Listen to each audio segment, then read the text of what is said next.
ओम साईराम जय साईराम समस्त मोर कोटि कोटि प्रणाम। एतिके मोर मागुणी बाबा पाखे समस्त को भले रखु। 2025 समस्त मंगलमय हो। मो कथा मु मागुनी कारण निजपाई केवे मगा जाएनी। सब बेले मु डाकी थाए विश्वर मंगल करंतु प्रभु।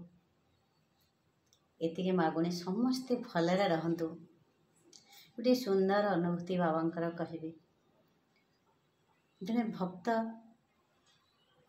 सी जहाँ चाहे किंतु भगवान सेटा चाहती।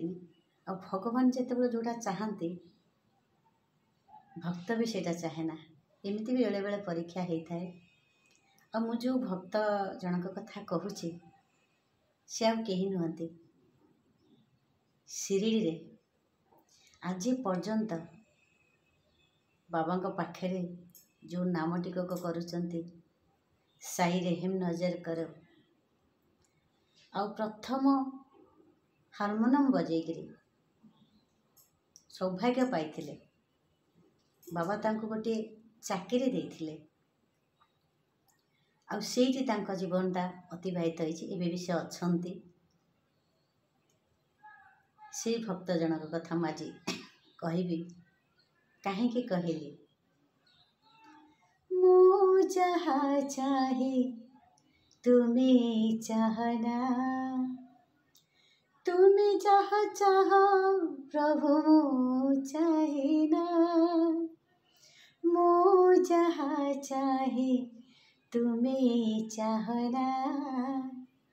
तुम्हें जहाँ चाहो प्रभु मु चाहेना। तुम चाहिबारे मिले पियोस। मो चाहिबारे भरे बेस। दिन कुड़िया ओली कची जरे बाए मोसिना।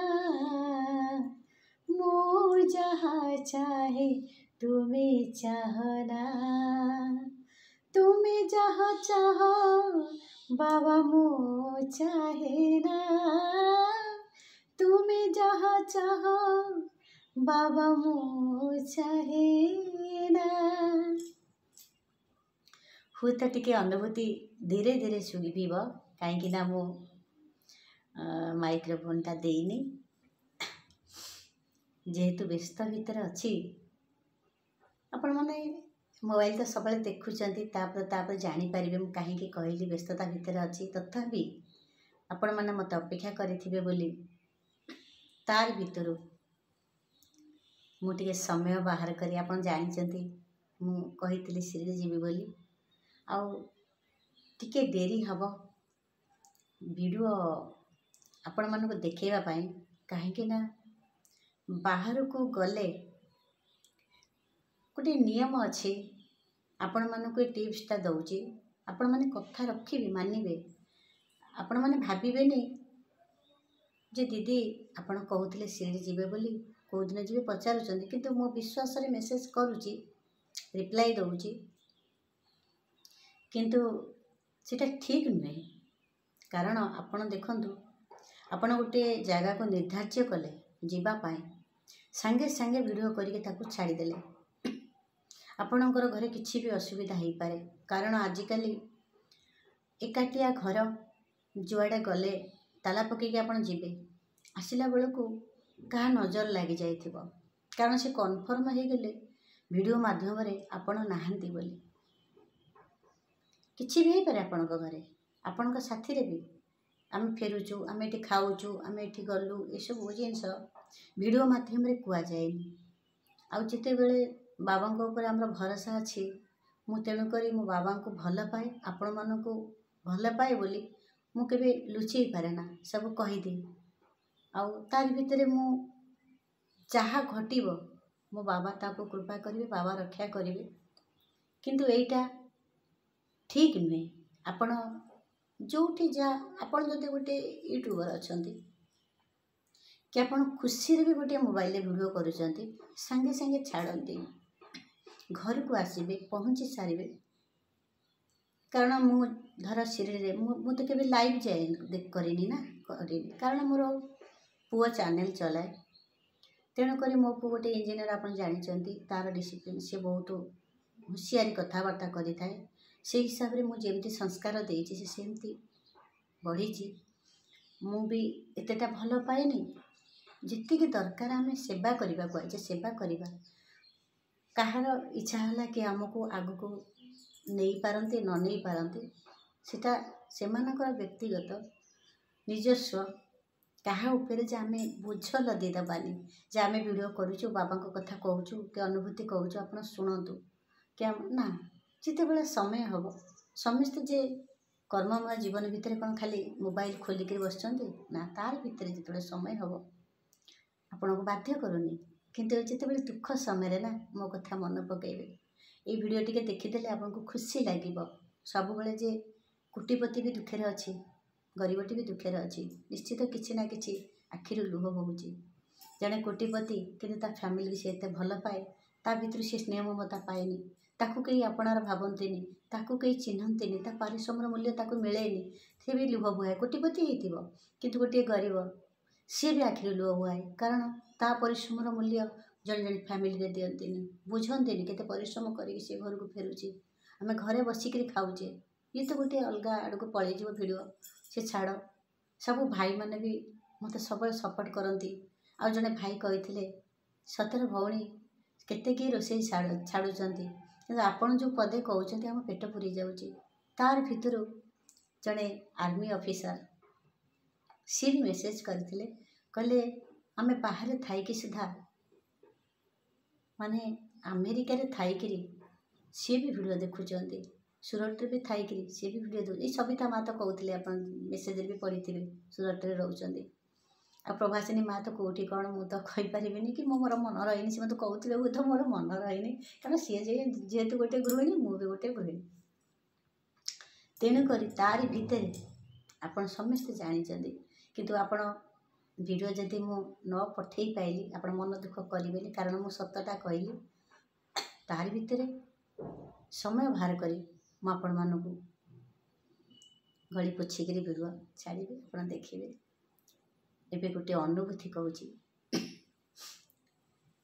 ଯେଉଁ ପଣ୍ଡିତଙ୍କ କଥା କହୁଛେ ଯେ ସେ ହାରମୋନିୟମ ବଜେଇକିରି ଗୀତ ବୋଲିବାର, ବାବାଙ୍କର ଭଜନ କରିବାର ସୌଭାଗ୍ୟ ପାଇଥିଲେ, ତାଙ୍କରି ବିଷୟରେ ଗୋଟିଏ ଅନୁଭୂତି କହୁଛି। ଦିନେ ସେ ଫ୍ୟାମିଲି ନେଇକରି ବାହାରିଥାନ୍ତି, ତାଙ୍କ ମିସେସ୍ ବାବାଙ୍କର ବହୁତ ସେବା କରନ୍ତି। ମାନେ ସ୍ୱାମୀ ଅଛନ୍ତି କିନ୍ତୁ ତାଙ୍କ ସ୍ତ୍ରୀ ବର୍ତ୍ତମାନ ନାହାନ୍ତି, କିନ୍ତୁ ପ୍ରଥମ ତାଙ୍କ ସ୍ତ୍ରୀ ସେବା ପାଇବାର ସୌଭାଗ୍ୟ ବାବା ଦେଇଥିଲେ। କିନ୍ତୁ ସିଏ ବହୁତ ଦିନ ପରେ ତାଙ୍କର ସ୍ତ୍ରୀ ଦେହାନ୍ତ ହୋଇଯାଇଥିଲା। ସେ ସବୁବେଳେ ତାଙ୍କ ଭିଡ଼ିଓରେ ସେ କହିଥିଲେ ଯେ ବାବା ତାଙ୍କ ପାଖକୁ ନେଇଗଲେ, କିନ୍ତୁ ମୁଁ ରହିଗଲି। ବହୁତ ବୁଢ଼ା ହେଇଯାଇଥିଲେ, ତାଙ୍କ ଭିଡ଼ିଓଟା ମୁଁ ଦେଖିଥିଲି। ଆଉ ଏବେ ମୁଁ କହିପାରିବିନି। ସେ ଦିନେ କହୁଥାନ୍ତି ତାଙ୍କର ଅନୁଭୂତିରେ ଯେ ଆମେ ଦିନେ ଫ୍ୟାମିଲି ଧରିକି ବାହାରିଲୁ ଗୋଟେ ପାର୍ଟି ଫଙ୍କସନ୍କୁ। ସେ ପାର୍ଟି ଫଙ୍କସନ୍ରେ ଗାଡ଼ି ଫାଡ଼ି ଆମେ ସମସ୍ତେ ରେଡ଼ି କରିଦେଲୁ ଯିବା ପାଇଁ। ତାରି ଭିତରେ ଗୋଟିଏ ବୃଦ୍ଧ ଲୋକ କଲୋନୀ ଭିତରେ ପଶି ଆସିଲେ, ଗେଟ୍ ଖୋଲିକି ଆମକୁ ଡାକିଲେ ଯେ ମୁଁ ତମ ସହିତ ଯିବି। ଯେମିତି ସଚରିତ୍ରରେ ବାବା ଥରେ ବାହାଘର ବରଯାତ୍ରୀ ଦଳରେ ଆସିଥିଲେ, ଠିକ୍ ସେଇଭଳିଆ। ପ୍ରକୃତରେ ବାବା ଆମେ ଯୁଆଡ଼େ ବାହାରୁ ବାବା ବାହାରି ପାରନ୍ତି, ଆମେ ଦେଖିପାରୁନା, କିନ୍ତୁ ତତ୍ପର ଲାଗିବ। କେଉଁଠି ଗୋଟେ ଫ୍ରେଶ୍ ଯିବାକୁ ତୁମର ଥିବ, ମନ ଉଚ୍ଚାଟ ହେଇଯାଉଥିବ, ଖୁସି ଲାଗୁଥିବ, ସେଦିନ ଆପଣ ଜାଣିବେ ଯେ ଆପଣଙ୍କ ପାଖରେ ଦେବତା ଅଛନ୍ତି, ସାଧୁ ଅଛନ୍ତି, ସଦ୍ଗୁରୁ ଅଛନ୍ତି, ନିଶ୍ଚିତ କାହାର ଆଶୀର୍ବାଦ ଅଛି। ଖୁସି ଲାଗିବ। ବେଳେବେଳେ ବହୁତ କଷ୍ଟ ଦେଇଥାନ୍ତି ସେତେ ନେଗେଟିଭ୍ ଏନର୍ଜି। ଆପଣ ଯେତେ ଭଲ କଲେ ବି ଆପଣଙ୍କୁ ନିନ୍ଦା ମିଳିଥିବ, ଯିବା ସମୟରେ କାନ୍ଦିବେ, ଶାଢ଼ୀ ଓହ୍ଲେଇବେ, ପ୍ୟାଣ୍ଟ ସାର୍ଟ ଓହ୍ଲେଇବେ, ଏମିତି ବି ଘଟଣା ଘଟିଥାଏ। ଆଉ ମୁଁ ଯଦି ମିଛ କହୁଛି ମୋତେ ନିଶ୍ଚିତ ମେସେଜ୍ କହିବେ, ମୁଁ ଭୋଗିଛି, ଆପଣମାନେ ବି ଭୋଗୁଥିବେ। ଏମିତି ହେଇଥାଏ, ପିନ୍ଧି ସାରିଥିବେ ଓହ୍ଲେଇବେ, ଏମିତି ଆସିଯିବ। ଆପଣଙ୍କ ସ୍ୱାମୀ ଆପଣଙ୍କୁ ଖରାପଟି କହୁ କି ଆପଣ ଆପଣଙ୍କ ସ୍ୱାମୀକି କୁହନ୍ତୁ, ସିଏ ବି ବଦଳି ପକାଇବେ, ଆଉ ଯିବେନି, ଗାଡ଼ି ଘରେ ପୁରେଇ ଦେବେ। ଏମିତି ବି ଆସିଥାଏ, କାହାର ନଜର ପଡ଼ିଯାଇଥାଏ ସେ ସମୟରେ, କାହାର କଥା କାହାର ଲାଗେନି। ସେତିବେଳେ ବାବା ଯେତେବେଳେ ଖୁସି ଦିଅନ୍ତି ଭାରି ଉତ୍ସାହ ଲାଗେ, ମନ ଖୁସି ଲାଗେ। ବୃଦ୍ଧ ବେଶରେ ବାବା ଚାଲି ଆସିଲେ, କାରଣ ବାବାଙ୍କର ସେବା ସେ କରୁଛନ୍ତି ନା, ବାବା ଭାବିବେନି ଆଉ କାହାକୁ ଭାବିବେ। ତେଣୁକରି ସେ ବୃଦ୍ଧ ଲୋକ କହିଲେ ମୁଁ ତମ ସହିତ ଯିବି। ଇଏ ଟିକେ ତାଙ୍କ ମିସେସ୍କୁ ଅନେଇଲେ, କହିଲେ କେମିତି କ'ଣ ଆମେ ଯିବା, ଇଏ କାହିଁକି ଯିବେ, କ'ଣ କରିବେ? ନା ମୁଁ ଅଧ ବାଟରେ ଓହ୍ଲେଇଯିବି। ଠିକ୍ ଅଛି, ଗାଡ଼ିରେ ଗଲେ। ତାପରେ ଯାଉ ଯାଉ ଠିକ୍ 4-5 କିଲୋମିଟର ଅଛି ସେ ଓହ୍ଲେଇଲା ପୂର୍ବରୁ ଯେତେବେଳେ ସେ ପାଟିକି ଗଲେ, ଦେଖିଲା ବେଳକୁ ସେ ବୃଦ୍ଧ ଲୋକ ଆଗରେ ସେଠି ଅଛନ୍ତି। କୁହନ୍ତୁ, ବାଟରେ ସେ ଓହ୍ଲେଇ ପଡ଼ିଲେ। 5 କିଲୋମିଟର ଏମାନେ ଗାଡ଼ିରେ ଯାଇ ପହଞ୍ଚିଲା ପୂର୍ବରୁ ସେ ଚାଲିକି ଯାଇ କେମିତି ପହଞ୍ଚି ପାରିବେ? କେବଳ ବାବା ହିଁ ଏଇଟା କରିପାରନ୍ତି ନା, କାରଣ ବାବାଙ୍କର ସେବା ସେ କରୁଛନ୍ତି। ମନ୍ଦିରରେ ଗୀତ ବୋଲିବାର, ଭଜନ ବୋଲିବାର, ଯେଉଁ ପେଟି ହାରମୋନିୟମ ବଜେଇକିରି ବୋଲିବାର ସୌଭାଗ୍ୟ ସେ ପାଇଛନ୍ତି। ଆଉ ସିଏ ଗୋଟେ ତାଙ୍କର ଏତେ ଷ୍ଟୋରି, ଦୁଃଖ ଷ୍ଟୋରି କହିଲେ, ଯେତେବେଳେ ଜୀବନରେ ରୋଜଗାର ନଥାଏ, ଏଠି ସେଠି ବୁଲିବାକୁ ପଡ଼ିଥାଏ, କାମ କରିବାକୁ କାମ ମିଳିନଥାଏ, ଗୋଟେ ଯେତେ କ୍ୱାଲିଫାଇଡ଼ ଯଦି ଚାକିରି ଖଣ୍ଡେ ନଥିବ, ସେ ମାନସିକ ସ୍ଥିତି ହରାଇ ବସେ, ପାଗଳ ବି ହେଇଯାଇଥାଏ। ଜ୍ଞାନ ପାଗଳ ବି ହେଇଯାଇଥାନ୍ତି, ମାନସିକ ପାଗଳ ବି ହେଇଯାଇଥାନ୍ତି। କାରଣ ଏତେ ପାଠ ପଢ଼ିକିରି ତାଙ୍କ ପାଖରେ ଟଙ୍କାଟିଏ ଖର୍ଚ୍ଚ କରିବାକୁ ନଥାଏ। ହୁଏତ ଟିକେ କମ୍ ଶୁଭିପାରେ, କାରଣ ମୁଁ ଦେଇନି, ମାଇକ୍ରୋଫୋନ୍ଟା ଦେଇନି, ତଥାପି ମୁଁ ବଡ଼ ବଡ଼ ପାଟିରେ ଟିକେ ଖରାପ ଲାଗିଥାଏ ମୋତେ କହିବା ପାଇଁ। ଆପଣମାନେ ଟିକେ ଶୁଣିବାରେ ପ୍ରୋବ୍ଲେମ୍ ହେବ, ଯଦି ହେବ ମୋତେ କହିବେ, କାରଣ ମୁଁ ତ ବ୍ୟସ୍ତ ଭିତରେ ଅଛି, କହିଛି ନା, ଆଉ ତାକୁ ଟିକେ ଲଗେଇ ପାରିବାକୁ ସମୟ ଲାଗିବ। ଠିକ୍ ଅଛି। ତାପରେ ଯାଇକି ସେ ଦେଖିଲା ବେଳକୁ ବୁଢ଼ା ଆଗେ ଯାଇକି ବସି ଯାଇଛନ୍ତି। ଇଏ କହିଲେ ଆମେ ଏଇ ଜାଗାକୁ ଆସୁଛୁ, ଆଙ୍କର ବି ଏଇ ଜାଗାରେ କାମ ଥିଲା। ଯଦି ଏଇ ଜାଗାରେ କାମ ଥିଲା, ବାଟରେ ଓହ୍ଲେଇବାର କାରଣ କ'ଣ? ଯଦି ଆମ ସହିତ ଆଙ୍କର ଆସିବାର ଥିଲା, ଆମ ଗାଡ଼ିରେ ତ ଆସିପାରିଥାନ୍ତେ। ତାପରେ ଠିକ୍ ଅଛି, ଇଏ ଯେତେବେଳେ ଯାଇକିରି ଦେଖିଲେ ସେ ବୁଢ଼ା ସେଇଠି ଅଛନ୍ତି ବୋଲି, ଇଏ ଯେତେବେଳେ ତାଙ୍କୁ ଯାଇକି ପଚାରିଲେ ଯେ ଆପଣ ଗାଡ଼ିରୁ ଓହ୍ଲେଇ ଆସିଲେ, ତାପରେ ଏଠି ଆଗିଲା କେମିତି କ'ଣ ଆସିଲେ? ନା ହଁ ମୁଁ ପଳେଇ ଆସିଲି। କେମିତି ଆସିଲେ, କ'ଣ କଲେ? ବାହାରିଲେ। ଯେତେବେଳେ ସମସ୍ତେ ଖାଇ ପିଇ ସାରିକିରି ସରିଗଲା, କହିଲେ ସେ ବୁଢ଼ା ଲୋକକୁ ଖୋଜିବା, ଆମ ସହିତ ତାଙ୍କୁ ନେଇଯିବା। ତାପରେ ଖୋଜିଲା ବେଳକୁ ଇଏ ବାହାରିଲା ବେଳକୁ ଦେଖୁଥିଲେ ବୁଢ଼ା ଲୋକ ସେଠି ଅଛନ୍ତି, ଦେଖୁଥିଲେ। ଯେତେବେଳେ ଗାଡ଼ିରେ ସେମାନେ ଷ୍ଟାର୍ଟ କରି ଆସିଲେ, ବୁଢ଼ା ଲୋକକୁ ଆଉ ପାଇଲେନି। ତାପରେ ଯେତେ ସେ କହୁଥାନ୍ତି 30 କିଲୋମିଟର ଉପରେ ଭଳିଆ ବାଟ, ସେ ଘରେ ଆସି ପହଞ୍ଚିଲା ବେଳକୁ ଆଙ୍କ ବାପାଙ୍କ ସହିତ ସେ ବସି ସେ ବୁଢ଼ା ଲୋକ ଗପୁଛନ୍ତି ଚେୟାର ପକେଇକିରି। ଇଏ ଆଶ୍ଚର୍ଯ୍ୟ ହେଇଗଲେ, କହିଲେ 30 କିଲୋମିଟର ବାଟ ଆମ ସହିତ ଆସିଲେନି, କିନ୍ତୁ ଆମେ ଆସିଲା ପୂର୍ବରୁ ସେ ଆମ ବାପାଙ୍କ ସହିତ ବାଲକୁନିରେ ଗପୁଛନ୍ତି। ଦେଖିଲା ବେଳକୁ ସେ ବସୁଛନ୍ତି। ଇଏ ଆଶ୍ଚର୍ଯ୍ୟ ହେଇଗଲେ। ଇଏ ସେଠୁ ଧଡ଼ ଆଙ୍କ ଫ୍ୟାମିଲିକି ଆଉ ଅନେଇବେ କ'ଣ? ଇଏ ପଣ୍ଡିତଜୀ ଇଏ ପୁରା ଧାଇଁ ଧାଇଁ ଉପରକୁ ଗଲେ। କହିଲେ ଆପଣ ସେଠି ଥିଲେ, ଏଠି କେମିତି ଆସିଲେ? କେମିତି ଆସିଲେ? ଆମ ସାଙ୍ଗରେ ଗାଡ଼ିରେ ଆସିଲେନି, 30 କିଲୋମିଟର ଆପଣ କେମିତି ଆସିଲେ? ଆଙ୍କ ବାପା ଯିଏ, ସିଏ ଆଙ୍କୁ ଗାଳି ଦେଲେ, କାରଣ ଆଙ୍କ ସେତେବେଳେ ବୟସ ଥାଏ ନା। କହିଲେ କ'ଣ ସେମିତି ବ୍ୟବହାର କରୁଛୁ? ଇଏ ଆମର ସିକ୍ୟୁରିଟି ଗାର୍ଡ଼ ଥିଲେ ମୋ ଅଫିସରେ, ତୁ କ'ଣ ଏମିତି? ତାଙ୍କ ପୁଅ ଗାଳି ଦେଲେ, ତୁ କ'ଣ ଏମିତି ଜାଣିନୁ ଏମିତି ବିହେଭ୍ କରୁଛୁ?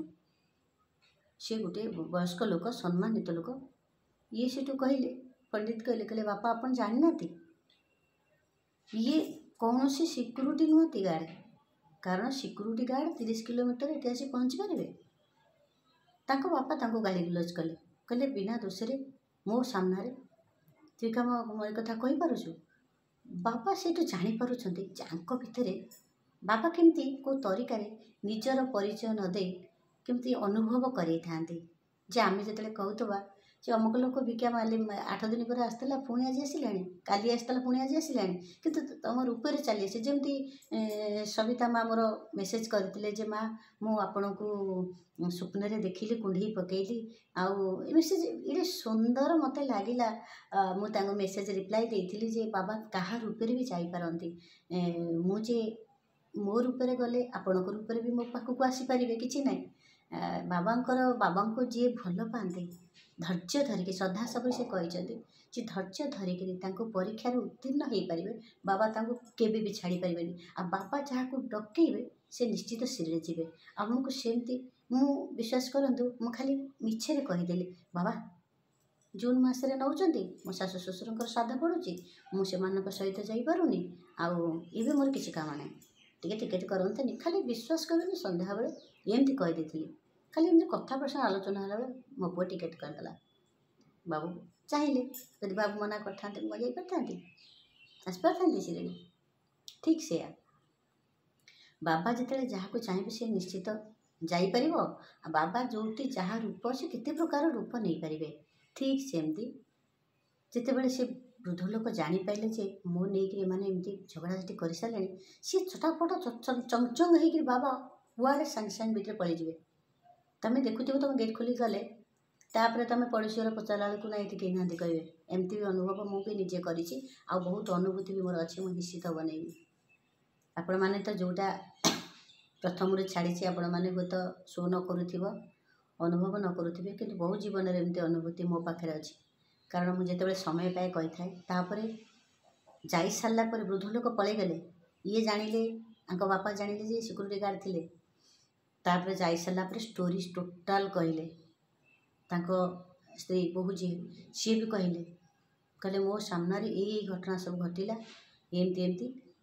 ସେ ସିକ୍ୟୁରିଟି ଗାର୍ଡ଼ ନଥିଲେ। ତାଙ୍କ ବାପା ଶୁଣିକିରି ବହୁତ ମନ ଦୁଃଖ କଲେ, ଆଉ ବାବାଙ୍କୁ ପ୍ରଣାମଟି ଜଣେଇଲେ। କହିଲେ ସାଇ ଆପଣ ମୋରି ପାଖରେ ବସିକରି ଏତେ କଥା କହିଗଲେ, ମୋରି ପୁଅ ବୋଉଙ୍କ ସହିତ ଗଲେ, ସୁରକ୍ଷିତ ନେଲେ, ଗାଡ଼ି କେଉଁଠି କିଛି ଖରାପ ହେଇନି, ଆକ୍ସିଡେଣ୍ଟ ହେଇନି, ଭଲସେ ଗଲେ, ଦାୟିତ୍ୱ କରି ଗଲେ, ଦାୟିତ୍ୱ କରି ଆସିଲେ। କେମିତି ତାଙ୍କର ନଜର ଥାଏ। ଆଉ ଆମକୁ ସିରିଏଲ୍ ଯେତେବେଳେ ବାବା ନିଅନ୍ତି ସବୁ ଦାୟିତ୍ୱ ବହନ କରିକି ନିଅନ୍ତି। କାରଣ ବାବା ସବୁ କରିଦେବେ। ଏମିତିକି ବି ଗୋଟିଏ ପଇସା ନଥିବ, କେଉଁଠୁ ପଇସା ସବୁ ପଳେଇ ଆସିବ। ଘର କରି ଆମେ ହଁ ଦରମା ପାଉଛୁ, ଆମର ତ ପୁଣି ଯେତେ ବଡ଼ ଘର ସେତେ କହନ୍ତି, ଯେତେ ବଡ଼ ବାଉଁଶ ସେତେ ବଡ଼ ପୋଲ। ମାନେ ସବୁବେଳେ ଗାଡ଼ି କିଣିଲେ, ସବୁବେଳେ ଲୋନ୍ରେ ହଉ କି ଦେଲେ, ତାକୁ ସୁଝିଲେ, ଘରର ରାସନ ଖର୍ଚ୍ଚ, କାରରେ ତେଲ ପକାଇଲେ, ମାନେ ପିଲାଙ୍କର ଆଜିକାଲି ଯେଉଁ ଖର୍ଚ୍ଚ, ସାର୍ଟ ପ୍ୟାଣ୍ଟ ଭଲ ମନ୍ଦ ସବୁବେଳେ ଏମିତି ସାଲାରୀ ଯେତେ ହେଲେ ବି ସୁଦ୍ଧା ସେ ଆଜିକାଲି ସାର ହାଣ୍ଡିଆ LIC ଭଲ ମନ୍ଦ ଯାହା ଯେଉଁ ସେ ଯେମିତି କରିଛନ୍ତି, ସମସ୍ତେ ତ ଡିପୋଜିଟ୍ କରୁଛନ୍ତି।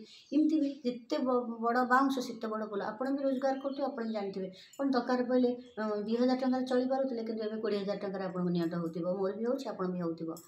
ଠିକ୍ ସେମିତି ବାବା ସବୁ ବନ୍ଦୋବସ୍ତ କରିକି ହିଁ ନେଇଥାନ୍ତି। ଆଜି ଟିକେ ସମୟ ପାଇଲି ବୋଲି କହିଲି, ପୁଣି କେତେବେଳେ କେଉଁଠି କ'ଣ ଚାଲିଯିବି। ଆଉ କାରଣ ବାବାଙ୍କ ପାଖରେ ବହୁତ ଜାଗା ବୁଲିବାର ଅଛି। ଆଉ ମୁଁ ତ ନିଶ୍ଚିତ ବାଇଜାମା ଘର ହରିକା ଟିକେ ତାରି ଭିତରୁ ସମୟ ପାଇକିରି ଆମ ସହିତ ଯେଉଁମାନେ ଅଛନ୍ତି ତାଙ୍କ ସହିତ କଥା ହେଇକିରି ବାଇଜାମା ଘର ପର୍ଯ୍ୟନ୍ତ ଯିବି। ଆଉ ଚଭାଡ଼ିରେ ବି ଦ୍ୱାରିକା ମାଇରେ ଆପଣଙ୍କୁ ଯଦି ସମୟ ପାଇଲି ନିଶ୍ଚିତ ଆପଣଙ୍କୁ କରିବି। କିନ୍ତୁ ତା ଭିତରେ ଛକି ଛାକିକିରି ମୋତେ ଛାଡ଼ିବାକୁ ପଡ଼ିବ। ଆପଣଙ୍କୁ ଯେଉଁ କଥାଟା କହିଲି ସିକ୍ରେଟ୍ କଥାଟା, ସବୁ ଭିଡ଼ିଓ ଗୁଡ଼ାକ ଛାଡ଼ିଲେ ଲୋକଙ୍କର ଗୋଟେ ଇଏ ଆସିଯିବ। ତଥାପି ମୁଁ ଚେଷ୍ଟା କରିବି। ମୁଁ ବାବାଙ୍କୁ ସମର୍ପଣ କରିଛି, ମୋ ବାବା ରକ୍ଷା କରିବେ। କାରଣ ବାହାର ଜାଗା ସେମିତି ସମସ୍ତେ ତ ଇଣ୍ଡିଆ ଦେଖୁଛି, ତଥାପି ସାଇଜ୍ ଭରସା। ଆପଣମାନଙ୍କ ପାଖରେ ତ ସବୁ ମୁଁ କହିଦେଉଛି, କିନ୍ତୁ ଆପଣମାନେ ବି ଟିକେ ଯେତେବେଳେ ବାହାରକୁ ଯିବେ, ଯେଉଁ ଭିଡ଼ିଓ ସବୁ କରିବେ ଟିକେ ଲୁକାୟିତ ରଖିବେ। ଘରେ ଆସି ପହଞ୍ଚିଲା ପରେ ଆପଣ ଛାଡ଼ିବେ। କାରଣ ଆପଣଙ୍କର କିଏ ଶତ୍ରୁ ଥିବ, ଆପଣ ଫେରୁଛନ୍ତି। ମୁଁ ଏଇଟା ସପୋଜ୍ କରୁଛି, ଆପଣ ଭୁବନେଶ୍ୱରରୁ କି କଟକରୁ ଫେରୁଛନ୍ତି, ବାଇକ୍ରେ ଫେରୁଛନ୍ତି, ଆପଣ ରିଲ୍ ବନେଇଲେ, ସାଙ୍ଗେ ସାଙ୍ଗେ ଛାଡ଼ିଦେଲେ। ଲୋକ ଆପଣଙ୍କର ଯିଏ ଶତ୍ରୁ ଅଛନ୍ତି ସେ ଆପଣଙ୍କୁ ସାଙ୍ଗେ ସାଙ୍ଗେ, ତାଙ୍କର ବି ସାଙ୍ଗସାଥି ଅଛନ୍ତି, ଶତ୍ରୁ ଅଛନ୍ତି, ସାଙ୍ଗେ ସାଙ୍ଗେ ବାଟରେ ଆଟାକ୍ କରିଦେବେ। ତେଣୁକରି ଆପଣ ଘରେ ଆସି ପହଞ୍ଚିକରି ଭିଡ଼ିଓ ସବୁ ଛାଡ଼ିବେ। କିଛି ନାହିଁ, ଏମିତି ଟିକେ ଟିକେ ସତର୍କ ହେବେ। ଆଜି ମୁଁ ରଖୁଛି, ଆଉ ଯେତେବେଳେ ସମୟ ହେବ ଚେଷ୍ଟା କରିବି ତାରି ଭିତରେ ଗଳି ପଛିକରି ଟିକେ ବିପଦ ଆପଣମାନଙ୍କ ପାଇଁ କହିବି। ନହେଲେ ସର୍ଟ ଭିଡ଼ିଓ ଛାଡ଼ିବେ, ଆପଣ ଦେଖିବେ। କିଛି ହେବନି, ବାବା ଅଛନ୍ତି, ସବକା ମାଲିକ। ରହୁଛି, ସାଇରାମ।